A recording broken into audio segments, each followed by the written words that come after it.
Nous, informer les citoyens pour qu'ils prennent simplement leurs responsabilités quant à ce type de transport. On a démontré que ce type de transport passe à côté d'écoles. Ça me semble légitime et normal que les mères de famille sachent qu'à côté de leur école passe ce type de transport. Et bien ça, c'est interdit en France. C'est interdit parce qu'on considère que ces gens n'ont pas besoin de le savoir. Notre souhait est simplement d'informer sur les risques, montrer aux populations qu'il y a des vrais problèmes quant à ces transports, et on nous oppose en face une loi qui nous dit non, vous allez vous taire. En fait, c'est le bâillon. En Suède, même la question ultra-sensible du nucléaire est soumise à la loi de la transparence. La preuve. Direction, le ministère de l'Industrie, en compagnie de notre guide, Ulf Åberg.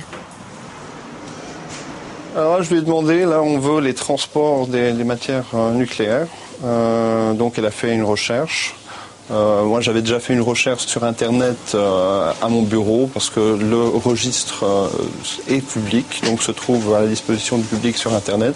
Donc j'ai déjà une assez bonne idée de ce que je voulais, de ce que je veux avoir. Moins d'un quart d'heure après notre demande, on nous apporte des documents qui, en France, sont classés secret défense. Les itinéraires précis et datés des transports nucléaires depuis la Suède vers la France, réalisés par la Cogema, l'entreprise française. Ici, la transparence de l'information, de toutes les informations, est conçue comme un outil de contre-pouvoir face au gouvernement et à son administration. Il y a quelques années, un fait divers surprenant a défrayé la chronique. Cet homme était le maire d'une petite ville, Motala. Le voici le jour de son procès pour détournement de fonds en 1995. Celle qui est à l'origine de l'affaire, c'est Marie Zitron, une journaliste du petit journal local. À l'époque, elle a publié des notes de frais du maire qu'elle estimait douteuses. Nous retrouvons la journaliste à Motala, 10 ans plus tard. Pour mener son enquête, Marie Zitron avait tout simplement consulté les comptes de la mairie. En Suède, les comptabilités publiques sont accessibles à tous les citoyens.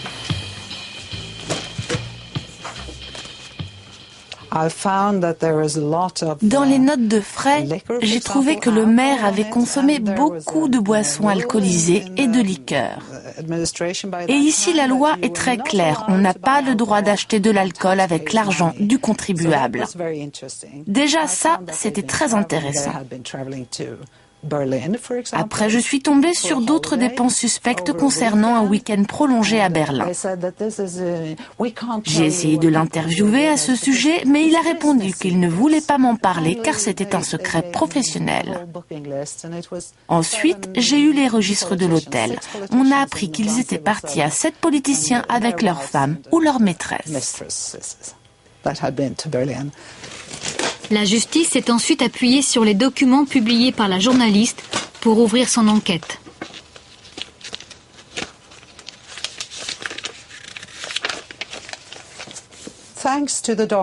Grâce à ces documents, j'ai pu prouver qu'il mentait. J'avais les notes de frais comme pièce à conviction. Alors quand je l'ai enfin rencontré, son argument ne tenait plus. Je lui ai dit, regardez, moi j'ai les preuves, qu'est-ce que vous dites de ça ? Toute la municipalité est tombée.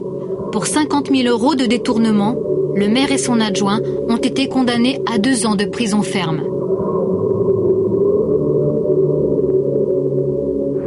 Pour les Suédois, l'accès à l'information n'est ni un gadget, ni un luxe. Il est tout simplement le pilier de leur démocratie. La transparence administrative est inscrite dans la Constitution. Je crois que les Suédois pensent que cette tradition de transparence est essentielle. Car les journalistes, les politiciens s'en servent beaucoup. C'est bon pour le débat politique. Et si je vous dis qu'en France, c'est très difficile d'avoir accès aux moindres documents? Je pense que c'est très mauvais pour la démocratie. L'absence d'information permet toutes les affabulations de la part des journalistes et de la société. Puisque vous ne savez pas ce qui se passe, vous pouvez imaginer n'importe quoi. C'est franchement pas bien pour votre démocratie. Je vous plains. À écouter Ulf Åberg, professeur de droit européen, la France a une incroyable culture de l'opacité. La France, au niveau de l'Union européenne, fait un peu figure de l'ennemi numéro 1 de la transparence. C'est la France qui bloque la législation, c'est la France qui dit non au refus d'accès quand il y a des citoyens européens qui demandent des documents au Conseil européen. Effectivement, une association anglaise, Satwatch, a réalisé le classement des pays européens en fonction de leur position par rapport à la transparence. Selon ce tableau, les représentants du Danemark votent pour dans 88% des cas. Viennent ensuite la Suède et la Finlande. Tout en bas du tableau, on trouve la France, qui a voté pour la transparence dans 0% des cas, comme l'Espagne, la Grèce et l'Allemagne. Championne de la transparence, la Suède pousse très loin sa logique. Elle garantit même la protection du fonctionnaire qui dénonce son administration pour le bien de la communauté. Dans la Constitution, il y a des dispositions qui disent qu'un fonctionnaire qui dévoile un secret en vue de sa publication, donc qui le dévoile à un journaliste, peut, dans la majorité des cas, ne pas être poursuivi. L'administration n'a pas le droit de rechercher la fuite. Il ne peut pas être poursuivi, il ne peut pas être condamné s'il fait des fuites en vue de sa publication. En France, c'est bien différent. Quand un fonctionnaire décide de parler, c'est à ses risques et périls. Philippe Grand et Brigitte Lenné sont archivistes pour la mairie de Paris. Ils ont osé dire la vérité. Leur administration le leur a fait payer. L'affaire commence en février 1999. Dans les colonnes du Monde, un historien accuse l'ancien préfet, Maurice Papon, qui vient d'être condamné pour crime contre l'humanité, d'être aussi le responsable du massacre de dizaines d'Algériens en octobre 1961 dans les rues de Paris. Maurice Papon attaque en diffamation l'historien Jean-Luc Einaudi. Pour se défendre, Einaudi a besoin des archives, mais le directeur des archives de Paris lui en refuse l'accès. Pourtant, 2 ans auparavant, le Premier ministre en personne faisait de l'accès aux archives une priorité nationale. L'accès aux archives constitue pour les historiens une source irremplaçable dans leurs recherches. C'est dans cet esprit que j'entends faire modifier la loi du 3 janvier 1979 sur les archives afin que l'accès à celles-ci pour les travaux d'intérêt historique soit facilité. C'est dans ce contexte particulier que Philippe Grand et Brigitte Lenné ont accepté de témoigner devant le tribunal. Ils ont révélé ce qu'ils ont vu dans les archives. La preuve que la police, dirigée par Maurice Papon, était bien responsable des massacres d'octobre 1961.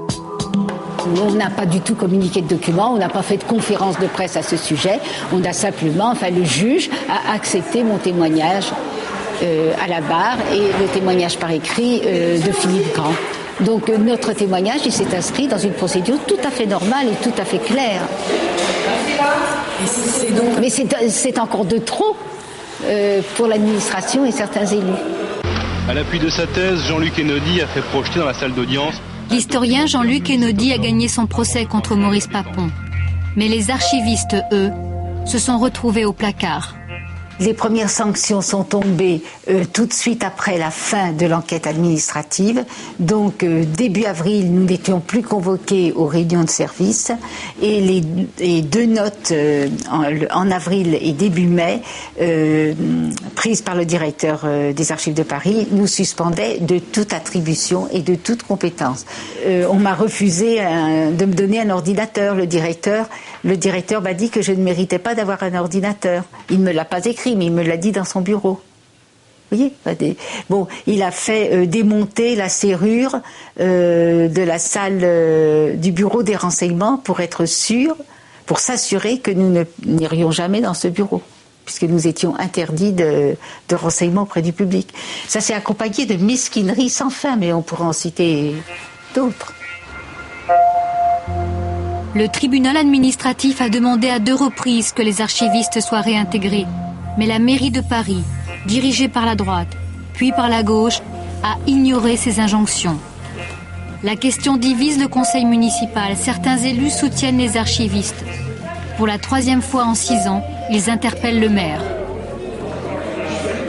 L'attitude qui a consisté à toujours nier les sanctions, voire à nier que l'on avait nié et à dénigrer les victimes, ne doit pas nous faire perdre de vue qu'à travers le cas de Brigitte Lenné, témoin déterminant au procès Papo-Ennodi pour la reconnaissance d'un massacre administré et totalement occulté pendant 40 ans, se joue le fameux devoir de mémoire, en particulier appliqué à la guerre d'Algérie, et la défense d'une certaine idée de la transparence et de l'accès aux archives pour les citoyens. L'attitude de la ville à l'égard de ces 2 archivistes, depuis que nous sommes là, je pense honnêtement que ça restera une tâche sur notre mandature.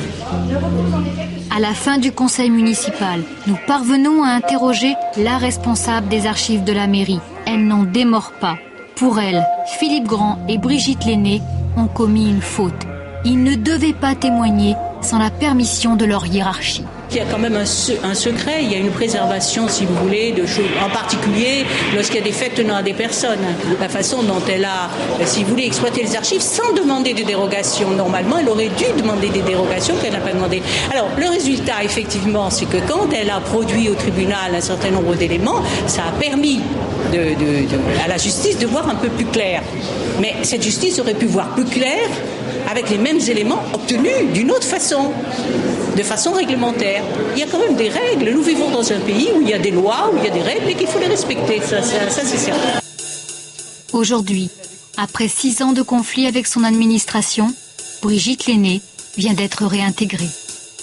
Philippe Grand, lui, n'aura pas eu le temps de savourer sa réhabilitation. Il est parti à la retraite. Je pense que l'administration, en persistant dans la poursuite des sanctions pendant tant d'années, a voulu donner une leçon, a voulu laisser transparaître un message qui est à la fois implicite et très net en direction de l'ensemble de la profession d'archiviste. C'est quoi ce message ? Et ce message, c'est « ne faites pas comme eux, c'est dangereux ». Abstenez-vous de tout propos, de toute intervention à l'extérieur de la profession qui pourrait lever un voile sur les secrets réels ou imaginaires ou inventés de l'administration. Parce que l'administration est une forteresse dans laquelle personne ne doit pénétrer. Une forteresse, fermée à double tour. Même pour une période de l'histoire vieille de plus de 60 ans, il faut décrocher une dérogation. Douglas Hauss est américain et historien. Il écrit un livre sur la tragédie d'Oradour-sur-Glane. Le 10 juin 1944, les SS ont massacré tout un village de la Haute-Vienne. Dans l'église, ils avaient enfermé et brûlé femmes et enfants. 650 victimes. Début 2003, Douglas Hauss a envoyé à 2 reprises au ministère de la Défense une demande d'accès aux archives militaires. Tu vas prendre un café?